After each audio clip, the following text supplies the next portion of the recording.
सीढ़ी का मूल तो उनके लिए है जिन्हें छतों तक जाना है। उन्हें अपने रास्ते खुद बनाना है जिन्हें आसमानों तक जाना है। जय हिंद दोस्तों, आप देख रहे हैं अपना DPS यूट्यूब चैनल। मैं अनुपम सिंह। आप आज देखेंगे प्राचीन भारत के इतिहास से part 4 50 MCQ question with extra fact के साथ, जिसमें हमने 50 MCQ क्वेश्चनों के साथ साथ कम से कम 300 क्वेश्चनों को कवर किया है।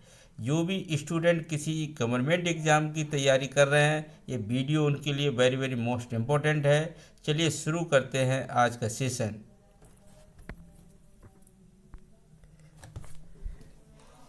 उस महान व्यक्ति का नाम बताएं जिसने भारत में बीजगणित के क्षेत्र में महत्वपूर्ण योगदान किया।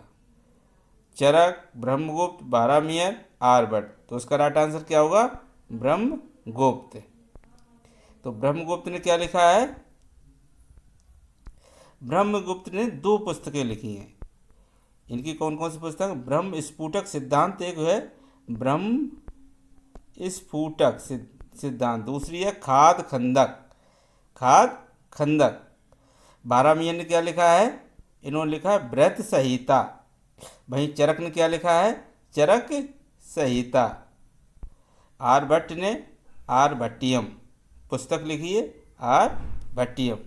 आर्यभट्ट हमारे ऐसे एक महान खगोल शास्त्र वैज्ञानिक हुए जिनके नाम पर हमारे भारत सरकार ने 19 अप्रैल 1975 को इन्हीं के नाम पर, आर्यभट्ट के नाम पर, अपना प्रथम उपग्रह प्रक्षेपित किया। चलिए शुरू करते हैं आगे। चीनी यात्री हेनसांग किसके शासनकाल में भारत आया था? कीर्तिवर्मन, पुलकेशन द्वितीय, हर्षवर्धन और विक्रमादित्य। तो इसका राइट आंसर क्या होगा? हर्षवर्धन। हर्षवर्धन के शासनकाल में हेनसांग। हेनसांग कौन था? एक चीनी बौद्ध यात्री था। चीनी कहाँ से आया था? ये चीन से आया था। वहीं पुलकेशन द्वितीय कौन था? ये चाणक्य वंशीय का प्रतापी शासक था। वहीं विक्रमादित्य ये गुप्त वंश का शासक था, प्रतापी शासक था, जिसका नाम था चंद्रगुप्त द्वितीय, जिनकी क्या उपाधि थी, धारण की थी? विक्रमादित्य की। आगे देखते हैं। एक चीनी बौद्ध भिक्षु था जिसने नालंदा में बौद्ध शास्त्रों का अध्ययन किया था और 627 से 643 ईस्वी तक भारत की 17 वर्ष की लंबी यात्रा के लिए प्रसिद्ध है। मेगास्थनीज, अलवर्नी, इत्सिंग, फाहियान। तो यहाँ पे ये इत्सिंग की जगह क्या होना चाहिए? हेनसांग। हेनसांग ये इसका तो राइट आंसर का क्या होगा? हेनसांग। मेगास्थनीज कौन था? मेगास्थनीज क्या लिखा? इंडिका। इन्होंने एक पुस्तक लिखी इंडिका। और ये कहाँ से आए थे? चंद्रगुप्त मौर्य के शासनकाल में आए थे। किसके दरबार में? चंद्रगुप्त मौर्य के दरबार में आए थे। अलवर्नी महमूद गजनवी का समकालीन था, जो महमूद गजनवी के साथ ही भारत पे में आया था। और इन्होंने एक पुस्तक लिखी तहकीक ए हिंद। और वहीं फाहियान ये चंद्रगुप्त द्वितीय के शासनकाल में आया। कहाँ का ये यात्री था? चीन का। तो इन्होंने भी एक फोक्यो की नाम से एक पुस्तक लिखी है। बाणभट्ट किस राजा के दरबारी कवि थे? कौन? बाणभट्ट किसके राजा के दरबारी कवि थे? चंद्रगुप्त, हर्षवर्धन, अशोक और समुद्रगुप्त। तो इसका राइट आंसर क्या होगा? हर्षवर्धन। तो बाणभट्ट ने क्या लिखा? हर्षचरित। इन्होंने हर्षचरित एक पुस्तक लिखी।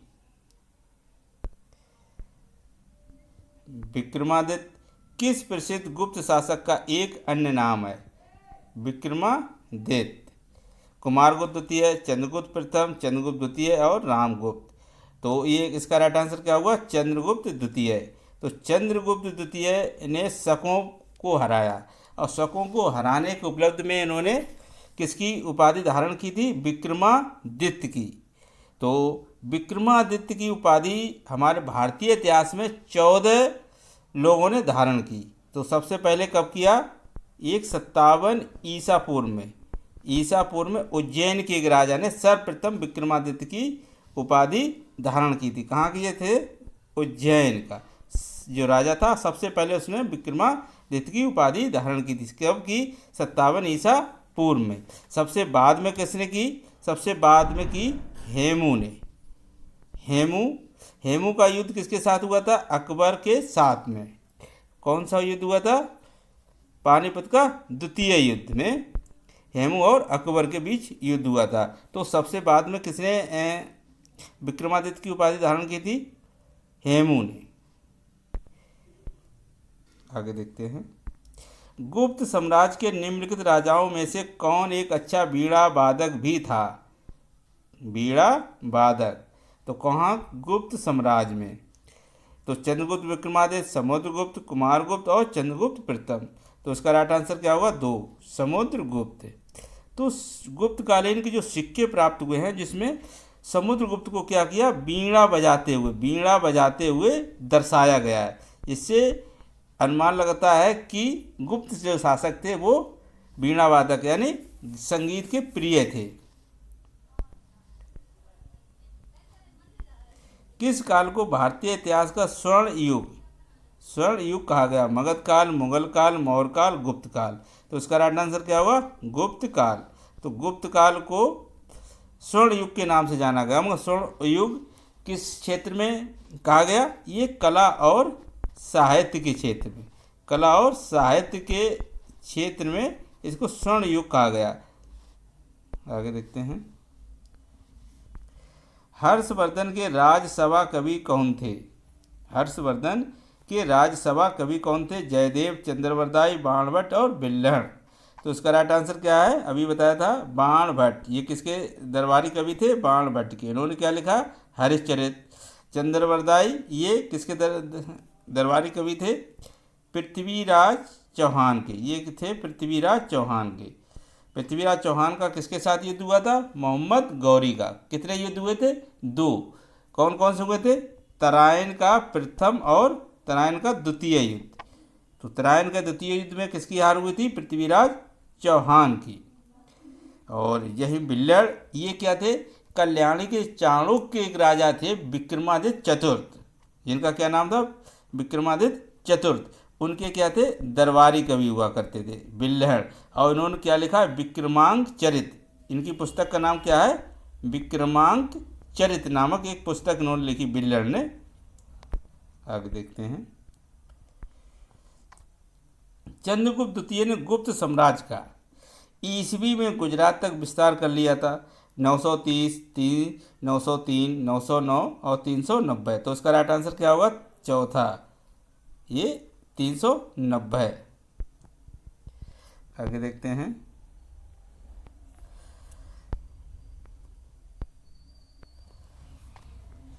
हर्षवर्धन की मृत्यु के बाद प्रत्याहार, पाल एवं राष्ट्रकूट वंश के राजाओं ने पर आधिपत्य प्राप्त करने के लिए दूसरे के साथ युद्ध किया। तो किसके साथ युद्ध हुआ? बादामी, कन्नौज, दिल्ली और गुजरात। तो किसके लिए युद्ध हुआ? कन्नौज। इसका राइट आंसर क्या होगा? बी, कन्नौज। निम्नलिखित में से कौन सा नगर गुप्त वंश की राजधानी था? पाटलिपुत्र, कौशल, काशी और उज्जैन। तो उसका राइट आंसर क्या होगा? पाटलिपुत्र। पाटलिपुत्र गुप्त वंश के शासकों को कहाँ से दहेज में मिला था? लिच्छवी वंश के शासक से इन्हें पाटलिपुत्र क्या था? दहेज में मिला था। भाई चंद्रगुप्त द्वितीय ने उज्जैन को अपनी दूसरी राजधानी बनाया था। किसे? उज्जैन को। पहला ज्ञात गुप्त शासक कौन था? श्रीगुप्त, चंद्रगुप्त प्रथम, घटोत्कच और कुमारगुप्त। तो सबसे पहला ज्ञात गुप्त शासक कौन था? श्रीगुप्त। श्रीगुप्त। तो श्रीगुप्त कौन था? गुप्त वंश का संस्थापक। गुप्त वंश का संस्थापक श्रीगुप्त। घटोत्कच कौन था? ये श्रीगुप्त का पुत्र था, घटोत्कच। भाई चंद्रगुप्त प्रथम ये घटोत्कच का पुत्र था। और चंद्रगुप्त प्रथम ये गुप्त वंश का वास्तविक संस्थापक था। कौन? वास्तविक संस्थापक। अगर पूछा जाए गुप्त वंश का संस्थापक कौन था तो श्रीगुप्त। अगर ये पूछा जाए कि गुप्त वंश का वास्तविक संस्थापक कौन था तो चंद्रगुप्त प्रथम। तो चंद्रगुप्त प्रथम ने एक संवत की शुरुआत की थी। कब की थी? 319 में एक गुप्त संवत चलाया। कुमारगुप्त कौन था? ये भी एक गुप्त शासक था और इन्होंने क्या किया था? नालंदा विश्वविद्यालय की स्थापना की थी। नालंदा विश्वविद्यालय की स्थापना की थी। आगे देखते हैं। चीनी यात्री फाहियान किस गुप्त शासक के शासनकाल के दौरान भारत आया था? कौन? चीनी यात्री। कौन सा यात्री? फाहियान। तो चंद्रगुप्त प्रथम, समुद्रगुप्त, चंद्रगुप्त द्वितीय, कुमारगुप्त। तो इसका राइट आंसर क्या होगा? चंद्रगुप्त द्वितीय। इसका राइट आंसर होगा सी, चंद्रगुप्त द्वितीय। चंद्रगुप्त द्वितीय ने कौन सी उपाधि धारण की थी? विक्रमादित्य की। और इसको किस नाम से जाना जाता? सकार के नाम से। सकार के नाम से, क्योंकि शकों को हराने के उपलक्ष्य में लोगों के द्वारा से सकार भी कहा गया। भाई चंद्रगुप्त प्रथम ने कौन सी उपाधि धारण की थी? महाराजा धीराज। इन्होंने कौन सी उपाधि धारण की थी? महाराज धीराज। समुद्रगुप्त ने कौन सी धारण की थी? महेंद्रादित्य। और इसे पराक्रमांक भी कहा गया। पराक्रमांक भी की उपाधि धारण की। आगे देखते हैं।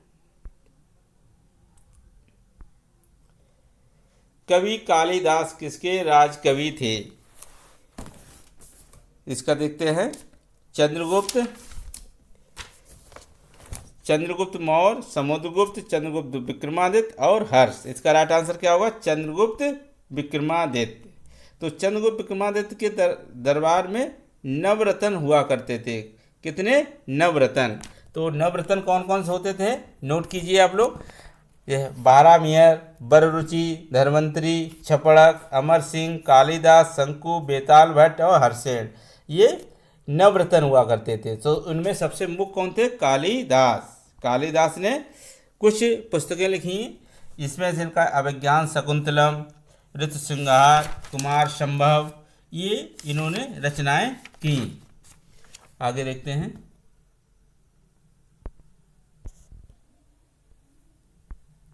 निम्नलिखित में से किसके सिक्के संगीत के प्रति उनका प्रेम दर्शाते हैं? मौर्यों के, नंदों के, गुप्तों के और चोलों के। तो इसका राइट आंसर क्या होगा?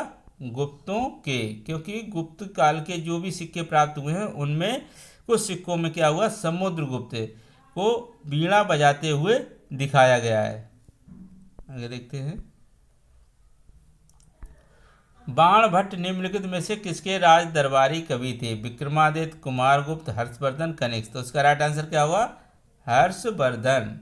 तो हर्षवर्धन किस वंश का शासक था? वर्धन वंश, जिसे पुष्यभूत वंश भी कहा जाता है। और पुष्यभूत वंश की स्थापना किसने की थी? पुष्यभूत राजा ने। कनिष्क कौन था? कनिष्क एक कुषाण का वंश का प्रतापी शासक हुआ कनिष्क। निम्नलिखित में से किस अभिलेख शिलालेख में सती प्रथा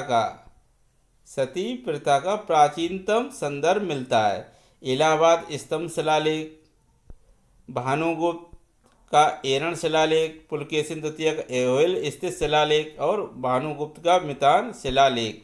तो इसका राइट आंसर क्या होगा? भानुगुप्त का एरण शिलालेख। तो परवर्ती जो भी गुप्त शासक हुए, स्कंदगुप्त के बाद जो भी शासक हुए गुप्त काल में, वो अयोग्य थे। तो कभी किसी का भी शासन अधिक समय तक नहीं चला। उन्हीं में से एक राजा हुए भानुगुप्त, और इन्हीं का एक दोस्त था, मित्र था, गोपराज। जब हूणों के आक्रमण के विरुद्ध गोपराज ने भानुगुप्त की तरफ से युद्ध किया। युद्ध करते हुए गोपराज कौन था? गोपराज इनका एक मित्र था, जो कि हूणों के साथ युद्ध करते हुए मारा गया। और उसकी पत्नी इसी गोपराज के साथ में सर्वप्रथम सती हो गई। ये एरण शिलालेख में सर्वप्रथम सती प्रथा का प्रमाण मिलता है। आगे देखते हैं। हरिश्चरित निम्नलिखित में से किसके द्वारा लिखी गई थी? कालिदास, बाणभट्ट, वाल्मीकि, व्यास। तो इसका राइट आंसर क्या बताया? बाणभट्ट के द्वारा लिखी गई। आगे देखिए, विक्रमशिला विश्वविद्यालय की स्थापना किसने की थी? किसने की थी? तो इसका राइट आंसर देखते हैं, गोपाल, देवपाल, कर्ण और धर्मपाल। तो इसका राइट आंसर क्या होगा? धर्मपाल। तो धर्मपाल कौन था? ये पाल वंश का द्वितीय शासक था। ये पाल वंश का द्वितीय शासक था। तो पाल वंश का द्वितीय शासक था। और इस पाल वंश की स्थापना किसने की थी? गोपाल ने। किसने स्थापना की थी? गोपाल। और गोपाल का ही ये धर्मपाल पुत्र था। आगे देखते हैं, शून्य के सिद्धांत का प्रतिपादन किसने किया था? शून्य के सिद्धांत का चरक, चाणक्य, आर्यभट्ट और बारहमीर। तो इसका राइट आंसर क्या होगा? शून्य के सिद्धांत। तो इसका राइट आंसर होगा आर्यभट्ट। आर्यभट्ट ने शून्य के सिद्धांत का प्रतिपादन किया था। चरक ने क्या लिखा था? चरक संहिता। चाणक्य ने क्या लिखा था? अर्थशास्त्र। अर्थशास्त्र ये किसके काल में थे? मौर्यों के। इन्होंने चंद्रगुप्त मौर्य को, शासक घनानंद को हराकर इन्होंने नंद वंश का विनाश करके किसको राजा बनाया था? चंद्रगुप्त मौर्य को। बारहमीर ने क्या लिखा है? व्रत संहिता। अलवार संतों का आविर्भाव निम्नलिखित में से किस आधुनिक राज्य से हुआ है? तो इसका राइट आंसर क्या होगा? तमिलनाडु, केरल, कर्नाटक, महाराष्ट्र। तो इसका राइट आंसर होगा तमिलनाडु। ओदंतपुरी शिक्षा केंद्र निम्नलिखित में से किस राज्य में अव्यवस्थित है? बंगाल, गुजरात, बिहार और तमिलनाडु। तो इसका राइट आंसर क्या होगा? बिहार। हर्षवर्धन का समकालीन दक्षिण भारतीय शासक कौन था? हर्षवर्धन समकालीन कौन? कृष्णदेवराय, पुलकेशन द्वितीय, मयूर वर्मा, चिक्कार देवरोज, वोडियार।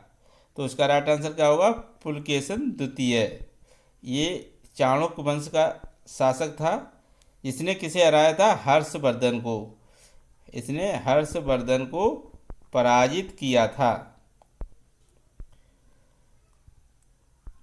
रवि कीर्ति जो एक जैन थे और जिन्होंने अहोइल प्रशस्ति की रचना की थी, को किसका संरक्षण प्राप्त था? पुलकेशन प्रथम, हर्ष, पुलकेशन द्वितीय, खारवेल। तो इसका राइट आंसर क्या हुआ? पुलकेशन द्वितीय। तो रवि कीर्ति किसके दरबारी कवि थे? पुलकेशन द्वितीय के। इन्होंने किसकी रचना की? अहोइल प्रशस्ति की रचना की। खारवेल कहाँ का शासक था? ये कलिंग। और कलिंग का युद्ध किसने लड़ा था? अशोक ने। अशोक ने कलिंग को जीता था। निम्नलिखित में से कौन सा शिलालेख प्रयाग प्रशस्ति के नाम से जाना जाता है? महरौली शिलालेख, इलाहाबाद स्तंभ शिलालेख, हाथी गुफा शिलालेख, अहोइल शिलालेख। तो इसका राइट आंसर क्या होगा? इलाहाबाद स्तंभ शिलालेख।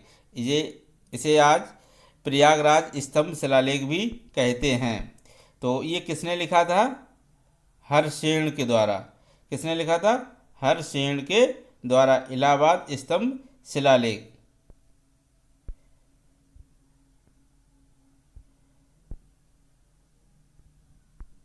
द्वितीय पांड्यन साम्राज्य के भूमि माप का उल्लेख किसमें किया गया था?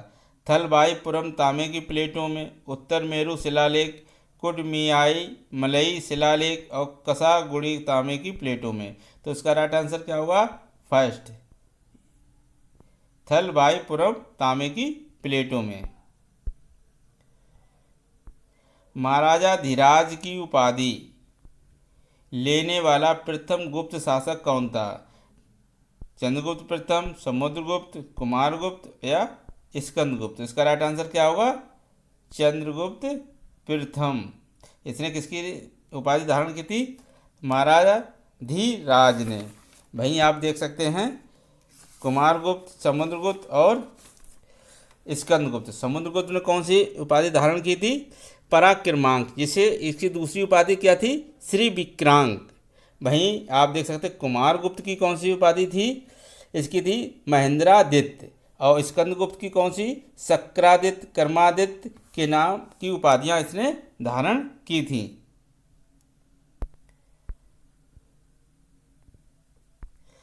आगे देखते हैं, हर्षवर्धन की वल्लभी विजय निम्नलिखित शिलालेखों में से किसमें पाया गया? ऐहोल स्तंभ शिलालेख, जूनागढ़ शिलालेख, नवसारी ताम्रपत्र शिलालेख, दामोदरपुर ताम्रपत्र शिलालेख। तो इसका राइट आंसर क्या हुआ? ऐहोल स्तंभ शिलालेख।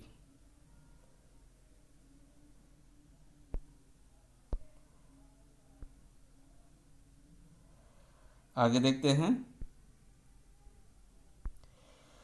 विक्रमशिला विश्वविद्यालय का संस्थापक निम्नलिखित में से किसे माना जाता है?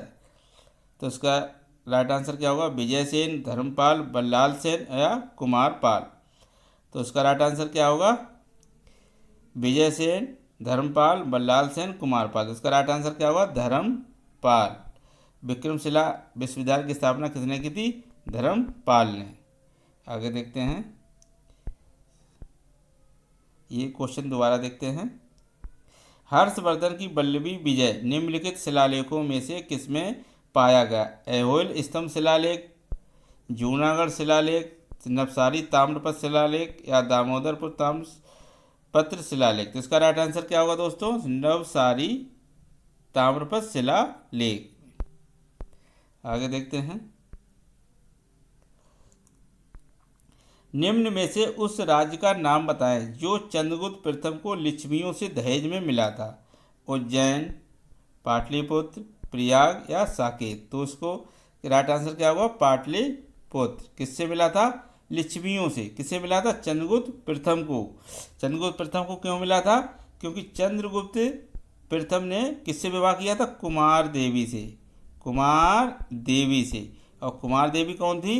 लिच्छवी वंशीय पुत्री थी। लिच्छवी वंश की पुत्री थी, इसीलिए इनको ये पाटलिपुत्र दहेज में मिला था। आगे देखते हैं, किसके शासनकाल में चीनी यात्री हेन सांग भारत आए थे? चंद्रगुप्त विक्रमादित्य, समुद्रगुप्त, चंद्रगुप्त प्रथम, हर्षवर्धन। तो इसका राइट आंसर क्या होगा? हर्षवर्धन। आगे देखते हैं, चंद्रगुप्त प्रथम ये गुप्त वंश का वास्तविक शासक था। वहीं चंद्रगुप्त विक्रमादित्य इसने शकों को हराया था और इसने विक्रमादित्य की उपाधि धारण की थी। वहीं समुद्रगुप्त इसे भारत का नेपोलियन भी कहा गया। किसे? समुद्रगुप्त को इसे भारत का नेपोलियन। किसने कहा? विसेंट स्मिथ ने इसे भारत का नेपोलियन कहा है। आगे देखते हैं, निम्नलिखित में से किस राजा के शासनकाल में चीनी यात्री हेन सांग भारत आया था? हर्षवर्धन, प्रभाकर वर्धन और चंद्रगुप्त मौर्य और अशोक। तो इसका राइट आंसर क्या हुआ? हर्षवर्धन। अशोक कौन था? ये मौर्य वंश का प्रतापी शासक था जिसने कलिंग युद्ध के बाद युद्ध न करने की शपथ ली थी। आगे देखते हैं, निम्नलिखित में से किसने 618 सीई में हर्षवर्धन को हराया था? चंद्रगुप्त प्रथम ने, पुलकेशिन द्वितीय ने, पुष्यमित्र ने और सिकंदर ने। तो इसका राइट आंसर क्या होगा? पुलकेशिन द्वितीय ने। चंद्रगुप्त प्रथम इसने महाराजा धीराज की उपाधि धारण की थी। पुष्यमित्र कौन था? ये बर्दर वंश का संस्थापक था। वहीं सिकंदर कौन था? ये यूरोपीय था जिसने भारत पर 326 ईसा पूर्व में आक्रमण किया था। आगे देखते हैं, गुप्त शासकों ने नामक एक कर लगाया जो हल कर था और इसे प्रत्येक उस खेत हर से लिया जाता था जो एक हल रखता था। किसका राइट आंसर क्या होगा? हृणय, शुल्क, हलीवा कर और कर। तो इसका राइट आंसर क्या होगा? हलीवा कर। तो ये गुप्त शासकों लगाया था। गुप्त शासकों के द्वारा और भी कर लगाए गए, जैसे कि एक होता था भोग। ये भू राजस्व कर था। भोग क्या था? भू राजस्व कर था जो 1/4 से लेकर 1/6 तक का भू राजस्व लिया जाता था गुप्त शासक द्वारा। एक कर और हुआ करता था, इसका कौन सा था? बिष्टी कर। कौन सा था? बिष्टी कर। तो बिष्टी कर क्या होता था? जो कि अधिकारी हुआ करते थे, शासक हुए थे, इनके लोगों के लिए जो लोग बेगार करनी पड़ती थी, तो इस बेगार को ही कौन सा कर कहा गया? बिष्टी कर। यह किसने लगाया था? गुप्त शासकों के द्वारा। आगे देखते हैं। तीर्थ यात्रियों के राजकुमार के रूप में प्रतिष्ठित हुएनसांग ने सम्राट के शासनकाल के दौरान भारत का दौरा किया था। अशोक, विष्णुगुप्त, समुद्रगुप्त और हर्ष। तो इसका राइट आंसर क्या होगा? हर्ष के समय। विष्णुगुप्त किसका नाम था? चाणक्य का दूसरा भी नाम था। अशोक मौर्यकालीन राजा था। समुद्रगुप्त, इसे भारत का नेपोलियन भी कहा गया। आगे देखते हैं। राजा हर्षवर्धन ने अपने भाई की मृत्यु के बाद थानेश्वर और कन्नौज के सिंहासन पर प्रभुत्व स्थापित किया। इंद्रवर्धन, सूरवर्धन। आगे देखते हैं।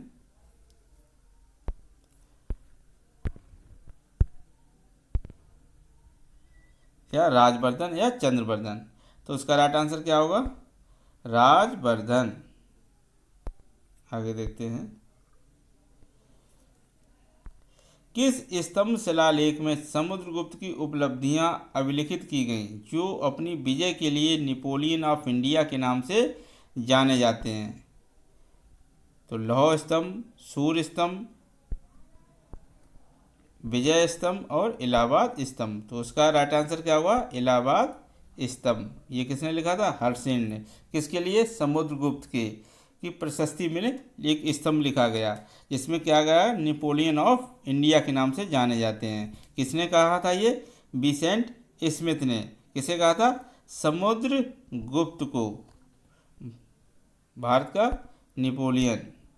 आगे देखते हैं। पुष्यभूत, जिन्होंने थानेश्वर से शासन किया था, राजवंश के संस्थापक थे। तो किस वंश के संस्थापक थे? वर्धन वंश, चेर वंश, पांड्य या चाणक्य वंश। तो इसका राइट आंसर क्या होगा दोस्तों? वर्धन वंश।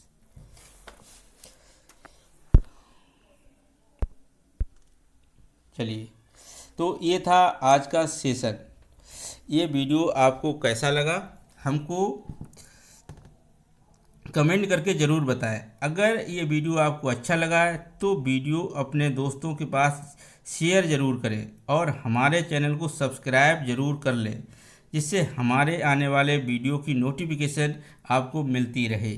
जय हिंद दोस्तों।